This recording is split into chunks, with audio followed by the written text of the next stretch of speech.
মৰমৰ ছাত্ৰ-ছাত্ৰীসকল, আজি আমি আসাম জাতীয় বিদ্যালয়ৰ ক্লাছ 8ৰ English lesson 15 welcome to the AI world নামৰ পাঠটোৰ সম্পূৰ্ণ প্ৰশ্ন উত্তৰবিলাকৰ আলোচনা কৰিম। তো ভিডিঅ'টো অতি গুৰুত্বপূৰ্ণ হ'বলৈ গৈ আছে। তোমালোকে যদি মোৰ চেনেলত নতুন আহিছে তেনেহ'লে চেনেলটো ছাবস্ক্ৰাইব কৰি লওক। আসাম জাতীয় বিদ্যালয়ৰ যিকোনো ইংৰাজী কিতাপৰ সম্পূৰ্ণ প্ৰশ্ন উত্তৰ বা এক্টিভিটি বা অসমীয়া আলোচনা চাবলৈ হ'লে এই চেনেলটো অতি গুৰুত্বপূৰ্ণ। তো বেছি দেৰি নকৰি ভিডিঅ'টো আৰম্ভ কৰিছোঁ। তো 1 নম্বৰ কুৱেশ্যনটো আছে answer the following question in complete sentence, অৰ্থাৎ তলত দিয়া প্ৰশ্নবোৰৰ এটা সম্পূৰ্ণ বাক্যত উত্তৰ লিখিবা।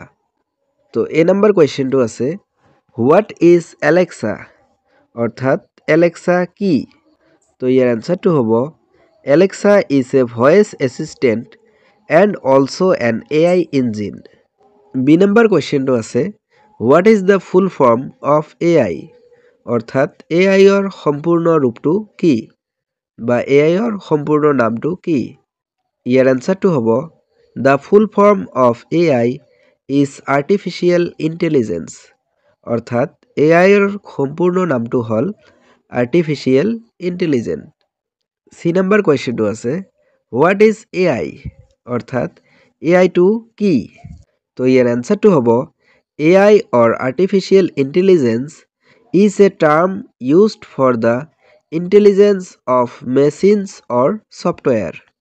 D number question to আছে in which areas of our life has AI entered, অর্থাৎ আমাৰ জীৱনৰ কোনবোৰ ক্ষেত্ৰত AI এ প্ৰৱেশ কৰিছে?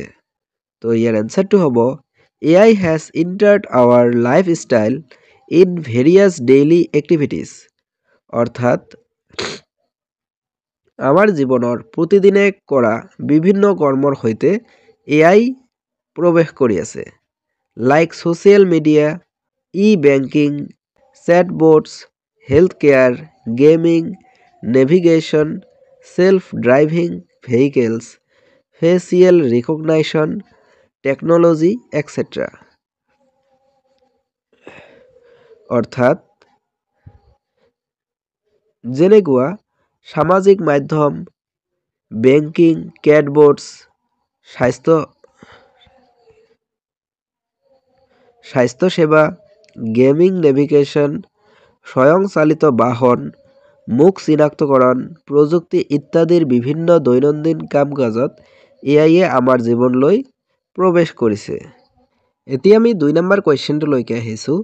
তো 2 নম্বৰত কৈছে write a brief note on the evaluation of human beings from the primitive to the present day, অৰ্থাৎ আদিম অৱস্থাৰ পৰা বৰ্তমানলৈ মানুহৰ বিৱৰ্তনৰ বিষয়ে এটা চমু টোকা লিখা। তো ইয়াৰ এনসাৰটো হ'ব the journey of human civilisation from the primitive to the present day is amazing, অৰ্থাৎ আদিম সময়ৰ পৰা বৰ্তমানলৈকে মানৱ সভ্যতাৰ যাত্ৰা আচৰিত। Our mother earth is millions and millions of years old, অৰ্থাৎ আমাৰ পৃথিৱী মাতৃৰ বয়স লাখ লাখ বছৰ। Life came into existence much later, অৰ্থাৎ জীৱনটো বহু পিছত অস্তিত্বলৈ আহিছিল। The first living thing that came into existence were probably soft jelly like সাবষ্টেন্স without any shells or bones and were living in the sea, অৰ্থাৎ প্ৰথম অস্তিত্বলৈকে অহা জীৱনবোৰ সম্ভৱতঃ কোনো খোলা বা হাড় নথকা কোমল জেলিৰ দৰে পদাৰ্থ আৰু সাগৰত বাস কৰিছিল। Gradually other living beings came into existence, first the simple animals and later more complex ones like humans, অৰ্থাৎ লাহে লাহে অস্তিত্বলৈ আহিল আন জীৱ, প্ৰথমে সৰল প্ৰাণী আৰু জটিল, পিছলৈ মানুহৰ দৰে অধিক জটিল প্ৰাণী হৈ পৰিল। এতিয়া আমি 3 নম্বৰ কুৱেশ্যনটোলৈকে আহিছোঁ। তো 3 নম্বৰত কৈছে write whether the following statements are true or false, অৰ্থাৎ তলত দিয়া মন্তব্যবোৰ সঁচা হয় নে মিছা হয় লিখিবা। তো ইয়াৰ এ নম্বৰ কুৱেশ্যনটো আছে Google translator is an example of N AI language translator. তো ইয়াৰ এনচাৰটো হ'ব ট্ৰু। বি নম্বৰ কুৱেশ্যনটো আছে AI has the ability to think independently। তো ইয়াৰ এনচাৰটো হ'ব ফলছ। চি নম্বৰ কুৱেশ্যনটো আছে The earth and life came into existence at the same time। ইয়াৰ এনচাৰটো হ'ব ফলছ। D number কুৱেশ্যনটো আছে The first living things on earth were without shells and bones। ইয়াৰ এনচাৰটো হ'ব true. ই number কুৱেশ্যনটো আছে Man has mastered animals through his intelligence and the ability to think। ইয়াৰ এনচাৰটো হ'ব true.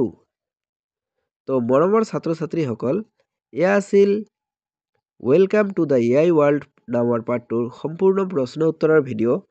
তো আশা কৰোঁ তোমালোকক ভিডিঅ'টো ভালে লাগিছে। তো যদি ভালে লাগিছে তেনেহ'লে ভিডিঅ'টোত এটা লাইক আৰু এটা কমেণ্ট কৰি দিবা। আৰু নেক্সট ভিডিঅ' এই পাঠৰ এক্টিভিটি বা কোনো অন্য পাঠৰ যদি কুৱেশ্যন এনচাৰ তোমালোকৰ প্ৰয়োজন হয় তেনেহ'লে তোমালোকে এই ভিডিঅ'টোত কমেণ্ট কৰি জনাব পাৰা। ধন্যবাদ।